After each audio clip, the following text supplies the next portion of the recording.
안녕하세요. 저는 얼마 전 굉장히 통쾌하다면 통쾌하고 경압스럽다면 경악스러운 일을 겪었습니다. 사람들 중에서 정상인도 많지만 그만큼 비정상적인 사고를 가진 사람들도 많은 것 같아요. 세상은 험하고 사람을 조심해야 한다는 것도 알지만 그래도 전 세상이 따뜻하다 믿는 사람이었습니다. 뉴스나 인터넷을 많이 보기 때문에 정말 나쁘고 못된 사람들이 많다는 사실을 알고는 있었지만 그 사람이 제 주위에 존재할 줄은 꿈에도 몰랐어요. 저는 40대 초반 여자입니다. 결혼한 지 꽤 오래된 유부녀예요. 저는 어린 시절 굉장히 엄한 가정교육을 받았습니다. 그래서 딸이지만 애교가 없어요. 정말 눈물이 쏙 빠지게 혼이 나곤 했었거든요. 저희 부모님이 제게 가르치신 것은 딱 하나, 진실되게 살라는 가르침이셨습니다. 아무리 절 유혹하는 많은 것들이 질비하게 널려 있어도 현혹되지 마라 가르치셨고, 자신에게 떳떳하고 남들에게 자랑스럽게 그렇게 진실된 사람으로 자라길 바라셨죠. 제가 어린 시절을 보낼 때는 제게 종종 엄한 잣대를 들이미는 부모님을 잠시 원망하기도 했고 무서워도 했으며 싫어하기도 했었습니다만 나이를 먹어가면서 누구보다 존경하게 되었습니다. 그래서 저도 제 아이들에게 제가 받았던 그 가르침을 그대로 물려주고 있습니다. 다만 제가 느꼈었던 절대적으로 군림하는 부모의 느낌이 아니라 다정하고 자성하지만 단호한 부모의 느낌으로 아이들을 훈육하고 있죠. 제 가치관은 남편도 동의하고 있어요. 그렇게 우리 가족은 지금까지 열심히 살았고 앞으로도 열심히 살 계획이었죠. 그 사람이 제 가족이 되기 전까지 말이에요. 사실 저는 부당하면 부당하다 이야기를 하는 사람이고 무리한 부탁을 제게 한다고 해도 거절합니다. 제 주제에 맞게 살아야 한다는 사실을 알고 있고 형편에 맞춰서 살아야 한다고 생각하며 살고 있어요. 그래서 저는 예외를 두지 않는 편입니다. 이런 제 성격은 솔직히 톡 까놓고 말하자면 살가운 성격에 속하지는 않죠. 애교도 없고 살살거리는 맛도 없고 바른말을 따박따박 웃으면서 하니까요. 무덤덤하고 딱딱해 보일 순 있지만 제가 예의를 차리지 않는 것도 아니니까 똑 부러지는 사람이라는 평이 더 많았죠. 시부모님과 저와의 관계 또한 그랬습니다. 시어머니는 남편과 아주버님을 낳으셨고 제게도 아들을 낳으라고 압박을 주시기도 하셨어요. 정말 시집살이를 시키시는 아주 전형적인 분이셨죠. 시아버지는 그렇게 가부장적이지 않았고 오히려 시어머니께서 하시는 행동들을 최선을 다해 막아주려고 노력하시고 중화시켜주기 위해서 노력하시는 분이셨습니다. 남편과 저 사이에서 태어난 아이들은 모두 딸이었습니다. 이걸로 많은 구박을 당하기도 했어요. 아들을 못 낳았다고 핍박하는 시어머니의 태도는 제게 불합리하게 느껴졌고 무례하다는 생각마저 절로 들기 시작했어요. 당연히 그렇게 쥐잡듯이 잡으려는 시어머니의 태도를 저는 단호하게 거절했고 행동에 옮겼죠. 시어머니가 저를 만만하게 보시고 함부로 대하시질 않기를 바라면서 말이에요. 시어머니는 그렇게 입안의 혀처럼 굴지 않는 제가 미우셨을지도 모르지만 저는 저를 그렇게 대하시는 시어머니가 싫지도 그렇다고 좋지도 않았습니다. 그냥 이해를 했던 것 같아요. 아, 시어머니는 저런 분이시구나 하면서 말이에요. 남편도 시아버지도 제게 찾아와서 미안하다고 절 위로해 주시기도 하셨으니까요. 두 사람을 봐서 저도 시어머니 행동을 그냥 눈 감으려고 했던 것 같습니다. 이미 오랜 시간을 가부장적인 사고로 살아서 이미 그 사고방식이 굳어졌는데 제가 그 사고방식을 바꿀 수 있을 거란 생각이 전혀 들지 않았거든요. 그래서 시어머니가 하는 부당한 요구는 단호히 거절하였지만 그렇다고 해서 시어머니에게 며느리의 도리를 하지 않거나 그러지는 않았습니다. 그렇게 몇 년 지내니까 시어머니도 따박따박 옳은 소리를 하면 짜증나고 미울 때가 있지만 똑 부러지는 며느리 얻어서 좋다 라고 말씀하시며 헛웃음을 짓곤 하셨죠. 그것이 저와 시댁과의 사이였습니다. 살갑거나 챙기거나 뒷바라지라거나 그런 일방적이고 수직적인 관계가 아닌 수평적인 관계요. 물론 윗어른이라 저희가 잘 모시는 관계도 있었고요. 그렇게 제가 결혼한 지 얼마간의 시간이 흘렀고 시아버지가 갑작스럽게 병석에 누우셨습니다. 지병이 원래 있으셨는데 무엇이 계기인지 몰라도 어느 순간 쓰러지시더니 점점 말라갔어요. 저희 가족 모두는 직감했습니다. 살아계실 날이 얼마 없다고 말이에요. 아주버님은 그 당시 만나고 계셨던 여자친구와 부랴부랴 결혼식을 올렸습니다. 시아버지 가시기 전에 잘 살겠다 얘기를 하면서 말이에요. 아주버님의 결혼식이 끝나고 시아버지는 딱 1년을 더 사시다가 편안하게 돌아가셨습니다. 저도 시아버지께 받은 사랑이 컸기에 우리 모두가 슬퍼했어요. 그렇게 시아버지가 돌아가셨지만 제게는 형님이 생기셨죠. 형님은 살가운 사람이었고 애교가 많은 사람이었습니다. 시어머니께서는 딱딱하게 구는 저만 보시다가 본인이 원하는 며느리상이 들어오니 좋아하셨어요. 그때는 저희 모두 심지어 오랜 시간 만났던 아주버님조차 형님의 속내를 눈치채지 못하고 있었죠. 시어머니는 시아버지가 돌아가시고 난 이후 많이 슬퍼하셨지만 그래도 형님이 자주 찾아뵙고 애교도 부리고 수다도 떨고 그렇게 행동을 하시니 다시 기운을 차리셨습니다. 시어머니는 저와 오랜 시간을 함께 보내면서 제 스타일을 파악해서 저를 미워하시거나 싫어하시거나 멀리하시지는 않으셨지만 형님께 마음을 기울이시는 것이 보였어요. 딱히 서운하지도 않았고 제가 잘하지 못하고 할 수 없는 영역의 일을 형님께서 하시는 것이라 생각해서 대단하다 생각했고 고맙게 여겼습니다. 그게 어떤 참격을 불러오는지 저희 형님을 제외한 저희 모두는 아무것도 몰랐죠. 시어머니와 시아버지가 가지고 계셨던 것이 많았습니다. 두 분 다 젊었던 시절부터 악으로 깡으로 살아오셨기도 하고 돈을 조금씩 벌기 시작하시면서 투자를 여러 곳 하셨는데 그게 소위 말하자면 대박이 터졌거든요. 특히 시어머니가 부동산 투자의 귀재라고 봐도 될 정도로 장난 아니세요. 시아버지가 돌아가시면서 시아버지 명의로 되어 있던 재산 또한 상당했는데 아주버님과 저희 남편 두 사람 다 그걸 시어머니께 양보하더라고요. 어머니 노후에 사용하라고 하면서요.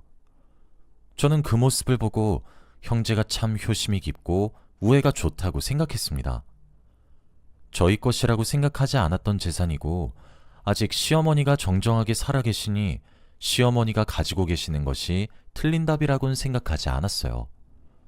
저는 남편에게 하고 싶은 대로 하라고 했죠. 저희 형편이 어려워서 손을 벌려야 할 형편도 아니었고 아주버님네도 마찬가지였거든요. 그렇게 만장일치로 시어머니께 돌아갔고 시어머니는 자식들을 잘 키웠다고 감동하셨어요. 하지만 그게 오산이었더라고요. 만장일치는커녕 딱 한 사람은 이 결정에 커다란 불만을 가지고 있었어요. 바로 형님이었죠. 시어머니는 시아버지가 돌아가신 것이 계기가 되셨는지 그 전까지만 해도 도끼가 있으셨는데 도끼도 많이 사라지시고 유해지셨어요. 형님의 탓도 컸을 테죠. 그렇게 또 1년이 흘렀습니다.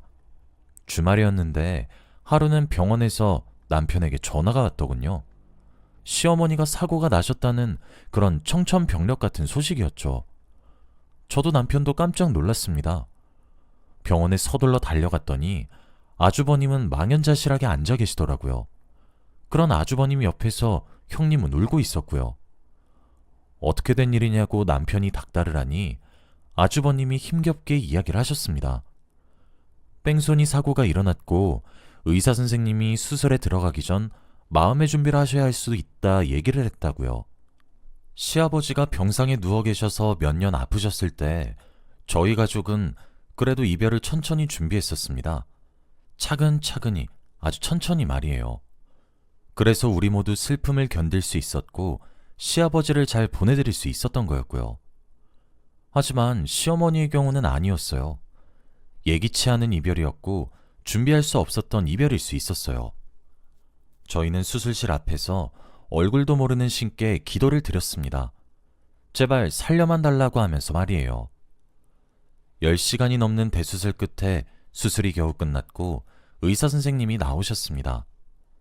다급하게 어떻게 되었냐 여쭈었더니 수술은 잘 끝났지만 뺑소니 사고가 일어나면서 뇌를 크게 다쳐서 경과가 어떻게 될지 모르겠다 하시더라고요. 저희는 좌절했습니다. 그래도 살아계신다는 것에 안도의 한숨을 내쉬었죠. 하지만 그것도 잠시. 어머니는 정신을 차리지 못했고 그렇게 식물인간처럼 누워만 계셨습니다. 의사 선생님께서도 고개를 절레절레 저으시며 최선을 다했다고만 하시더라고요. 저는 간병을 자처했습니다. 어차피 저희 시어머니 아프셨을 당시 간병했던 경험도 있었고 저희 형편은 남편 외벌이로 해도 먹고 살만하니 제가 간병을 하기로 했습니다. 저는 호통을 치시던 시어머니의 정정한 모습을 떠올렸고 시어머니라면 이렇게 쉽게 그리고 어이없게 돌아가시지 않을 거라고 믿고 싶었거든요. 남편과 아주버님은 제게 무척이나 고마워했고 일주일에 5일은 제가 간병을 하기로 했고 2일은 형님이 하기로 했어요. 남편과 아주버님 두 사람 다 수입이 좋은 직업이라 사실 아내들이 도맡는 게 경제적이었죠. 그렇게 간병 생활이 시작되었습니다. 가만히 누워 계시는 모습을 보면 많이 야위긴 하였지만 영락없이 시어머니가 주무시고 계시는 듯 했고 벌떡 일어나서 제게 볼멘소리를 하실 것 같았어요. 그때 어디서 글을 읽었는데 사람이 죽을 때 가장 늦게 꺼지는 감각이 청각이라고 하더군요.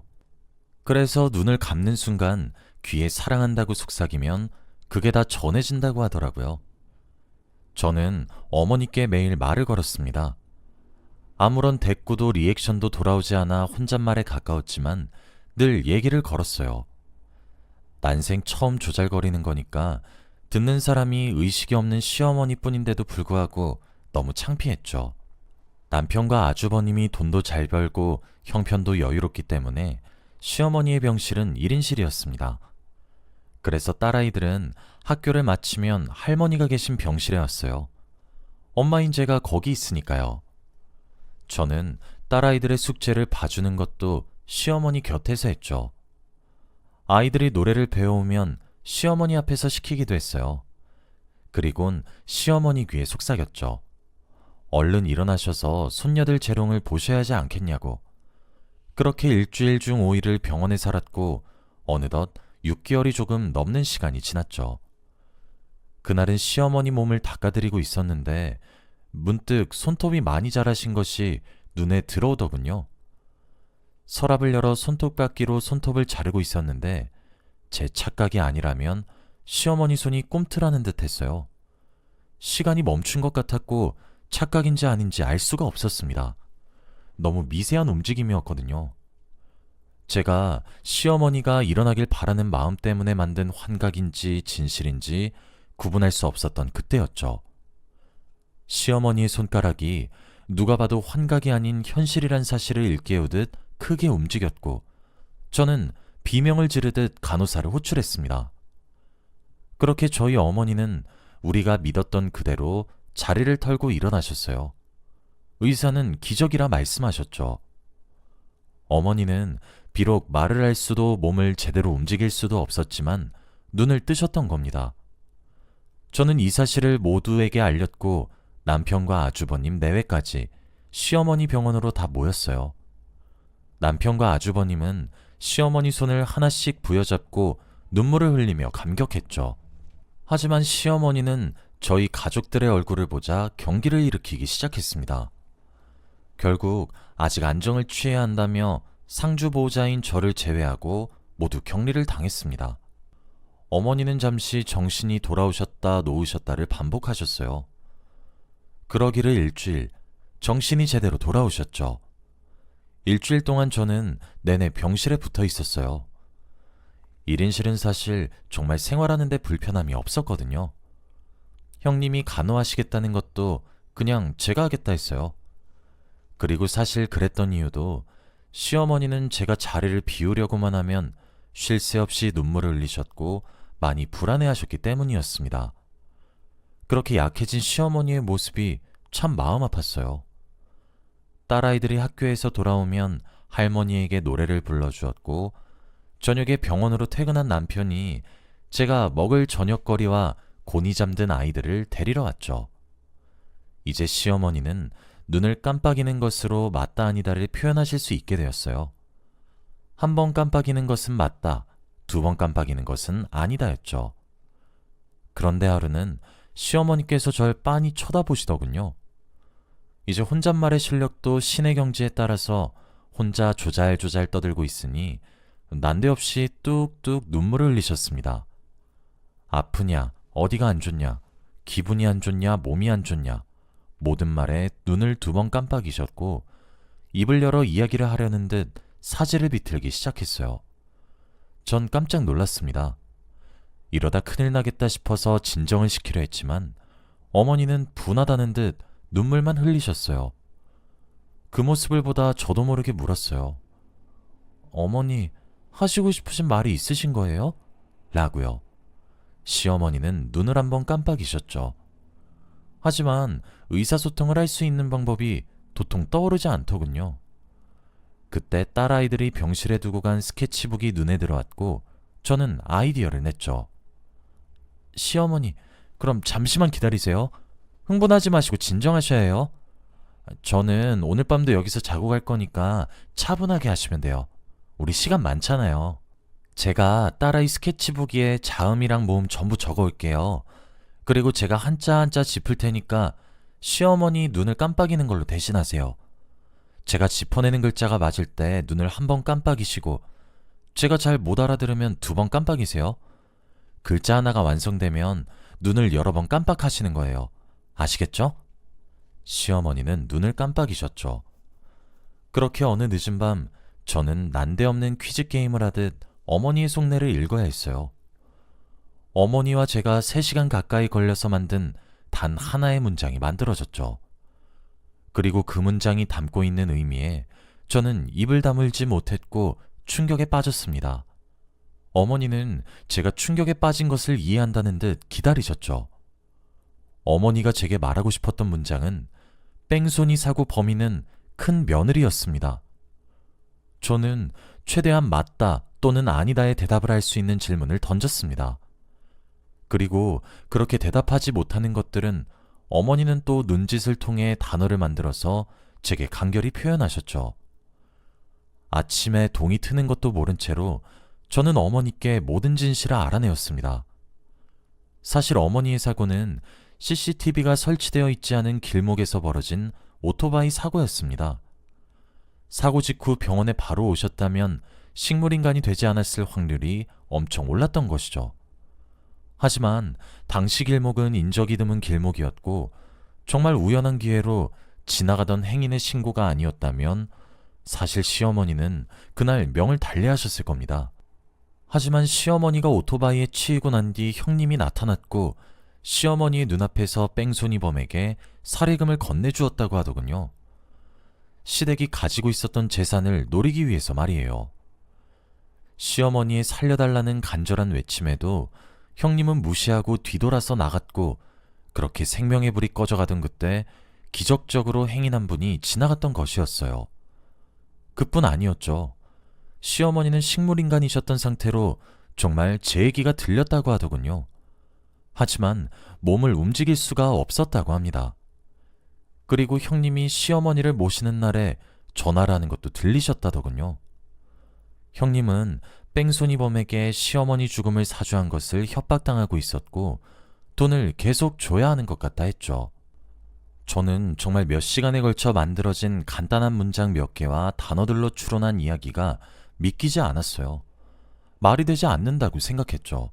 저는 본능적으로 이 일을 혼자서 해결해야 한다고 생각했습니다. 어차피 시어머니의 상주보호자 자격을 제가 가지고 있었으니까요. 저는 시어머니께 약속했어요. 제가 꼭 도와드리겠다고 말이에요. 사람이 아무리 돈에 미쳐도 할 짓이 있고 안 할 짓이 따로 있는데 어쩜 그럴 수 있는지. 저는 저희 시어머니를 회진홍 교수님께 따로 뵙고 상의드려야 할 것이 있다고 얘기를 한 뒤 다른 사람들은 물렸습니다. 그리고 교수님께 모든 전말을 얘기해드렸죠. 아직 어머니의 진술 말고는 어떠한 증거들이 없어서 변호사를 만나러 가서 상의를 할 생각이라고요. 경찰에도 신고해서 진상을 알아봐야 할 것인데 시어머니 말씀에 따르면 가족 중 한 사람이 범인이라고 그러니 면회 금지를 선언해 주시면 안 되겠냐고 말이에요. 절대 안정이 필요한 상태라고 하면서 간곡히 부탁드렸습니다. 사실 원래는 그러시면 안 된다고는 하시더라고요. 하지만 사안이 사안인지라 교수님의 재량으로 중환자실로 시어머니를 옮기게 도와주셨어요. 가족들에게도 제가 갑자기 상태가 좋아지지 않아서 중환자실로 옮기게 되었고 면회조차 거부당했다고 얘기를 했죠. 그 모든 것이 병원의 배려였습니다. 전 시어머니에게 어떻게 진행할 것인지 알려드렸어요. 그리고 조금만 기다려달라고 했죠. 시어머니는 비록 식물인간이 되셔서 제대로 된 의사소통을 할 수 없게 되었지만 눈빛 하나만큼은 전과 다를 바 없었죠. 전 그렇게 교수님과 사기극을 벌였고 변호사를 고용해 진상을 알아보기 시작했습니다. 그리고 실제로 형님의 계좌 내역을 통해 뺑소니범의 신성을 알아냈습니다. 저와 변호사님은 모든 것을 한 번에 끝내야 한다고 생각했습니다. 우선 경찰에 뺑소니범으로 그 사람을 신고했어요. 경찰과 함께 범인이 있는 장소를 덮쳤죠. 그리고 모든 사실을 조금 왜곡시켜 폭로했어요. 형님이 뺑소니를 사주했다는 증거를 아주버님이 잡아서 소송을 진행하는 중이고 그 과정에서 형님이 모든 사실을 자백했으며 뿐만 아니라 그 일을 빌미삼아 돈을 뜯어내고 있다는 사실을 다 알고 있다고 하면서 말이에요. 죄를 감경받고 싶다면 모든 것을 털어놓으라고 함정을 받고 유도신문을 했죠. 그리고 그 멍청한 놈은 모든 사실을 다 믿고 털어놓더군요. 그렇게 자신의 죄를 시인한 뺑소니범은 진술서를 썼고 그 진술서가 증거가 됐죠. 전 아주버님과 남편을 형님 몰래 따로 만났고 모든 진실을 알렸습니다. 당연히 두 사람 다 붕괴했죠. 형님을 벌주는 것은 일사천리로 진행이 되었습니다. 시어머니가 진술을 할 상태는 아니지만 의사소통은 가능하다는 점과 뺑소니범의 진술서를 증거로 내세웠고 결국 뺑소니범은 살인 미수로, 형님은 살인교사 미수로 법적인 처벌을 받게 되었습니다. 남편과 아주버님은 제게 눈물을 흘리며 고맙다 인사를 하시더군요. 시어머니도 형님께서 법의 심판을 받았다는 사실을 제게 전해 듣고 난 이후 상태가 매우 좋아지셔서 아직은 발음을 제대로 하시지 못하시지만 그래도 말을 더듬으며 단어 비슷하게 말을 할 수 있을 정도로 좋아지셨습니다. 형님은 재판을 받고 끌려가고 형을 받는 그 순간까지도 소리를 지르며 발악을 하더군요. 정말 소름 끼칠 정도로 무서웠습니다. 아주버님은 당연히 이혼을 하셨고 시어머니와 아주버님은 저희 가족과 다 함께 살기로 했습니다. 시어머님은 저와 떨어지려고 하지 않으시고 많이 의지하시기도 했고 아주버님이 시어머니 얼굴 뵐 낯이 없다고 피하는 것 같아서 제가 내린 특단의 조치였어요. 그리고 모든 식구들이 이젠 제 말이 법이 된 듯 잘 들어줍니다. 어머님도 점점 기력을 회복하시고 계시기도 하고 아주버님과 시어머니와 함께 합가라고 있지만 사실 제 몸은 힘든 것 하나 없습니다. 남편도 아주버님도 제가 손 하나 까딱하지 못하게 애를 쓰고 있고 시어머니도 눈빛으로 아들을 시키시거든요. 시어머니가 제 옆에 딱 붙어 떨어지지 않을 관계가 될 것이라고 생각도 못했는데 시어머니는 이번 기회에 제가 얼마나 애를 썼고 좋은 사람인지 다시 한 번 더 아신 것 같습니다. 저는 이번에 사탄보다 더 악마 같은 사람을 알게 되었습니다. 모쪼록 형님께서 두 번 다시 제 가족 눈앞에 나타나지 않았으면 좋겠네요. 저희는 앞으로 서로에게 더 의지하며 행복하고 화목하게 살아가 보려고 합니다. 여기까지가 제 긴 이야기였습니다. 감사합니다.